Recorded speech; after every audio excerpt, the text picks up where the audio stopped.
every fan out there of the film, of which there are millions and millions of people who really revere Scarface. And so for us, we really took it seriously. Now you're talking to me, baby. That I like. At one point, we were over 106 people working on Scarface. That's 106 people, all with really specific things to do, really focused on delivering the best gameplay experience possible. Because you can have as many people working on the game as you want, but that doesn't determine quality. What determines quality is a passion and a focus.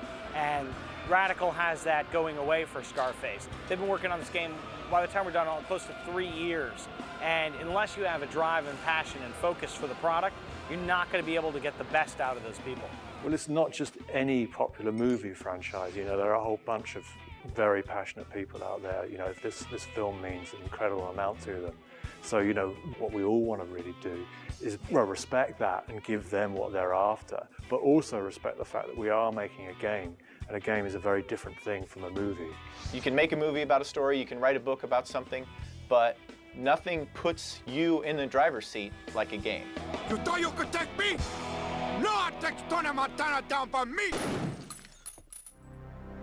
In terms of the story for the game, we were faced with some interesting challenges.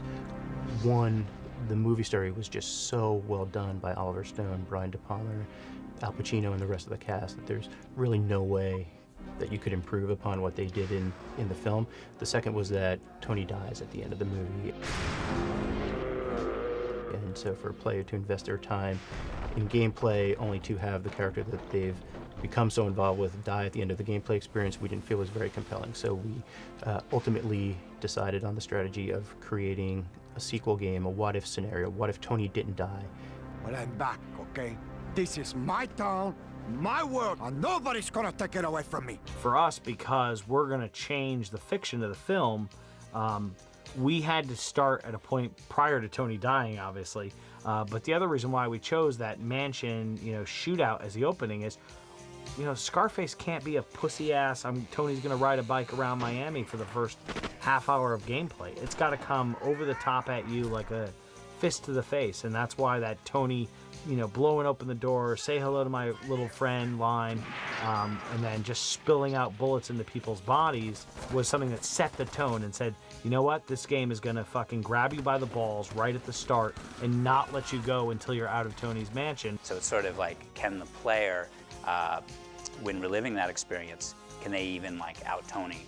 Can they figure out how to get out of every situation, even the seemingly inescapable one he's at the end of the movie? Give me a fucking army, you're gonna save me! Yeah, we have an overall story arc, but how the player reaches those, those story elements, we could all play the game and none of us would have the same type of experience because Scarface gives the player a lot of freedom. Now, that's not to say that we don't use a lot of, cinematic moments, and we have a lot of NISs that, draw emotion from the player. But for us, it's really more about the game's got to be fun to play. When people play this game, the one thing that's going to shine out for them is being able to play Tony Montana, being able to play with his attitude, with his outlook on life, with his perspective that was clearly established in the movie. We've taken him from movies, taken this strong iconic character and put him in a video game and just let him loose. And that's really what we're giving the gamer. We're giving the gamer the opportunity of taking this character, this so over-the-top character who's capable of so much, and said, do what you want with him in this open world. This is good, man. Real good. Tony is not a generic thug. He's Tony Montana. He's got a set of morals that he lives by. He doesn't kill innocent women and children. That's basically his downfall in the movie, is when he won't allow that car to be exploded because he doesn't want to kill the innocent woman and child. Do a little kiss in a car. This is so fucking bad. He's got this moral sense to him, and he lives his life by it. That's something that was really important to us in capturing this character, is capture both sides of him. The full depth of Tony's character is in this game. You think I killed 2 kids and a woman? Fuck that! Well, I think the reason why the moral code works in Scarface is because it's true to the character. What do you think I am, huh? We had this whole thing, it was like, what would Tony Montana do? And that was the kind of thing that we stuck with. Like, what would Tony do? We use that same litmus test for every single element that we put in the game. It's sort of what would Tony Montana do? Now, maybe we can get down to business. We want the player to feel like Tony Montana, to live through the experience of building up their drug empire from scratch, starting from nothing and becoming a super powerful drug lord. And the way to do that is to take risks, to push it the right amount, to have the balls of Tony Montana. But being a drug dealer is not easy. It's a war, Tony. They're all trying to take over what you had. Tell me what you know. It gives you the opportunity to work your way through those ranks, starting out dealing with street dealers and small suppliers, and eventually ending up owning most of Miami, almost all of Miami, and working with the real big suppliers out in the islands just outside of Miami. You work for me, and we go straight to the top. How'd you like that? So the Drug Wars gameplay itself also unlocks story missions and basically regulates the entire flow of the experience. I need to start making my own moves. Gotta get back in, A large part of the game centers around shooting, and we came up with the concept of blind rage, which if you think back to the movie when Tony's standing up on the balcony and Sosa's henchmen are storming his mansion, and he's just all coked up in an absolute rage up at the top there, just shooting the shit out of everyone. And we sort of try to bottle that energy and get that across into our mechanic as well. There's a whole structure, a whole system underneath just the pure action that you do, where what you're trying to do as Tony Montana is recapture, everything that's been taken away from you. I took a little vacation, Things got a little bit crazy, but that's done. I'm back. We've built a lot of subsystems into there that the player's going to enjoy, like exotic items that you're able to buy and really sort of capture that feeling of like, okay, I'm taking that next step up. You're selling drugs, you're collecting millions of dollars. You can't just spend it on new ammo, and another version of the M16. There's got to be stuff to blow your money on that isn't necessary, because that's being Tony Montana, right? The extravagant lifestyle. Can I buy a Tiger from this thing? I believe that the Tiger will be made available soon, yes. Scarface is an enormous game. It's just gigantic, open world, full city of Miami, as well as a mapped out version of the Caribbean islands. There's so much work to be able to enable a player to interact with our game how he or she wants to. We had to create tons of both outdoor and indoor locations so that the player could explore and find fun things to do. You want to take on the world, so you need a large Miami. And we also wanted to incorporate these exotic islands where you could really get away from Miami and try and make big bucks. There's a lot that goes into it. It's a lot of planning and a lot of understanding of what the content of the game is going to be. And you have to design your game so that your world is limited as well. So you have to have good boundary conditions in the world. The process integrating game design and world building is basically called gray blocking. And at the very start of the project, you have game designers defining the gameplay that they want in a certain environment, and then you also have someone defining exactly what that environment should be as a theme. At that point, we will lay out a blueprint of what that environment should look like, and then we will build that in a gray block, which is basically a very, very simple representation of that geometry that we can place in the game and that we can play through. At that point, when we actually have a viable game footprint, we will then pass that off to a world builder who can actually start detailing it, painting it, adding textures, adding props, vegetation, and start to make it look like a real environment that has a flourished art direction. Once we get some sort of a fun game, we took those gray blocks and started sort of like polishing them, adding textures, making them look more sophisticated, and of course creating very cool props that interact with characters and vehicle. Another part to that process would be including the concept drawings and sitting down with the art director and looking at that stuff and making sure, we would sit through and say, okay, we need 4 of these and 2 of those, and we'd make bus stops and mailboxes, whatever it took to make that area look cool. And if, say, we had a location like Venus Bar on one of the islands, we'd look at some of the elements that Hanny's team had made and we'd say, hey, that thing would be cool to blow up. Let's take one of those and make it into a prop. That thing there is cool too. Let's make one of those. Yeah. So we definitely collaborated on making all this stuff come to life. We're really pushing on the rendering side. So we spent a lot of time working on the ocean, making it look really great. We spent a lot of time on the vehicles, and that looks great. And on the AI side, we have a huge AI team, and those guys are working really hard to provide excellent content. Holy shit! As a mission scripter, my goal is to take the design that is presented to me, place it into the game, and try to make it fun, balanced, and challenging for the player to progress through the game. Decide, okay, more guys over here that shoot less accuracy, or these guys are more accurate and there's less numbers of them, or they spawn quicker. Come on! Who's gonna face me?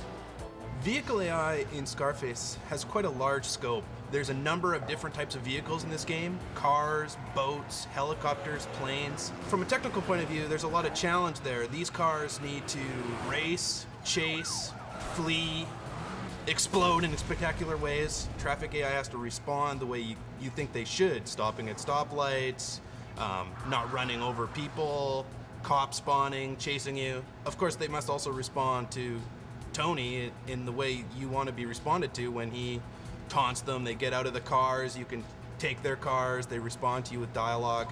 Me, I want what's coming to me. Oh, well, what's coming to you, Tony? The world, Chico. And everything in it.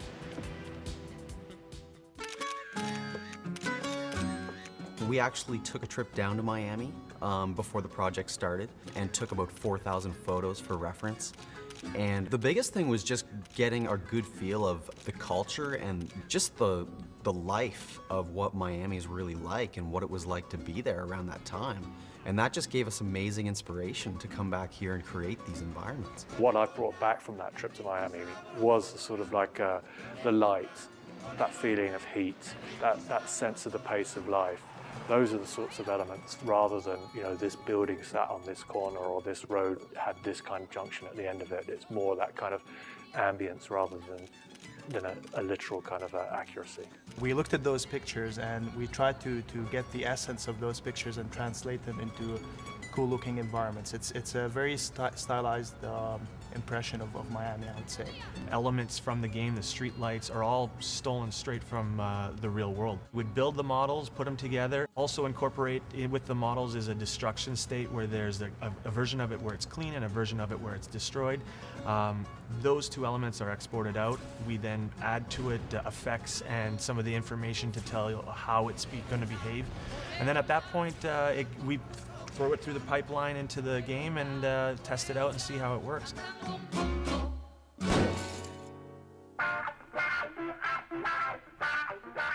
With respect to the environments that we had from the movie, it was a little bit more straightforward because we had really good reference from the movie. It was really cool to be walking around with Tony Montana in a full 3D interactive environment compared to just watching it as a third person from a movie. There was a good correspondence between the core sort of iconography and the core values. You know, this black v white that goes on in the movie and goes on with Tony Montana. So I was trying to preserve that, or try and carry that over. So what you'll see in the game is this kind of like difference between the way we're treating the outdoor spaces and the indoor spaces. We had to include sort of the cheesiness of the 80s, but also sort of, you know, kind of cool style that would be relevant to today's game players, and so we sort of mixed the two together and came up with something kind of that looks kind of 80s, and you can see it as being very 80s, but still sort of fitting with a modern kind of vibe. So choosing locations for the game, it was important that we obviously hit the ones that people expected to see. So Tony's mansion being first and foremost of that. Then the other one that we kind of like made sure that we were going to see was the Babylon Club. The only external one that we really needed to hit, I think, was the Sunray Motel down on Ocean Drive. So a lot of effort went into that to sort of like, again, scour the movie, work with concept art, create kind of like color roughs, match the lighting to make sure that we delivered on those, because they are very much, you know, the iconography of the film. And I think those three we kind of have spent a huge amount of time on and kept going back to, and hopefully it pays off and people see that it's paid off.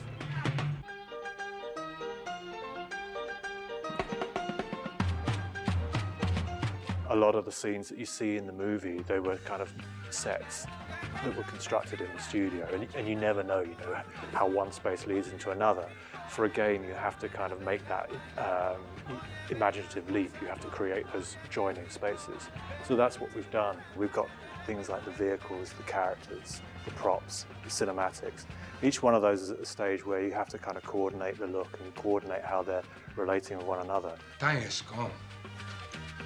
We gotta expand. You see that film over and over, and I kind of have nothing but respect for the performance of Pacino.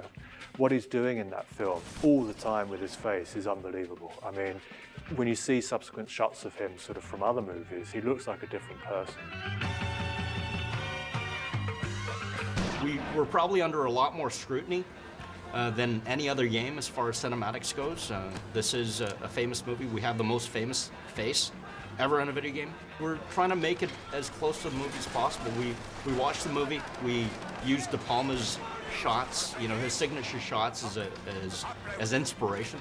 I hope we live up to, you know, to the expectations of the people out there. Say hello to my little friend! Music and sound in general plays a huge role in this game. So, you know, we wanted to create an authentic Scarface experience. So, 1983, Miami, we've got all the sounds that you would expect to hear in that world. A lot of attention was paid to the music in the game. One of the most important aspects was we were able to access the full Giorgio Moroder score from the film and incorporate that into the game. And it's such a dramatic and iconic piece of music that it really sets the stage for the gameplay experience. So you've got that whole set of authentic 1983 music, and then what we wanted to do is actually give music to the people of today's generation who also love Scarface and let them customize their game experience in their open world. So we also have got some contemporary hip-hop music, contemporary rock, and just popular music from today that people can actually plug into their music player in the game and actually play that music as well. I mean, I think you have to be a little bit flexible. Not every tune we wanted got in the game, but I would say the vast majority of songs that we really felt like were important to be in Scarface are actually in the final game. We wanted a track that was kind of fresh and no one had really heard before, so we really wanted to use the kind of music player as a sort of way to do that. Vivendi came up with a very innovative promotion, which was basically to run a music contest on MySpace and basically ask MySpace community members who were musicians to post their songs up to MySpace and let the community vote on which song was most appropriate for Scarface in the Scarface game, and that they would put that artist in the game. And so a group out of Chicago, KZ, won the contest and will actually be featured in the game with their track. I got ears, Joe. I hear things. For the Foley, for a lot of the combat hits and Foley sounds in the game, we had a session where we got a ton of fruit. We brought in fruit and pasta and all these kinds of things, and we basically smashed the shit out of everything. And we recorded that, layered it all up, and mixed it so it just sounded really kind of nasty, almost like over-the-top horror film. Every sound effect in this game is kind of that approach where it has to feel more brutal than in reality it is, of course. In this game, I think there are 32,000 lines of dialogue. Come on, look at me. I know Miami. I'm gonna take it all back. You know it's true. We wanted to capture the whole feeling of the movie, that kind of excess of Pacino's performance, which really demanded like an entire kind of, almost a complete vocabulary for Tony Montana. Not only that, but we wanted to get a really strong supporting cast. Obviously, you need people to perform really well against that kind of a character to even come close to standing up to him. Most games are kind of around 3,000, 5,000 lines. So obviously we've gone just way, way beyond anything that certainly I've worked with before. Keep your Vaseline paws out of my pants, okay? Tony, I've missed you so much. Fucking loser. I stole the world, man. Look, this is the kind of shit that sells itself. Holy fuck! Well, try it and die. Do you understand? I think the dialogue in the video game is hilarious, and lots of the lines have become staples in the sound editing room too. We suggest you make a donation.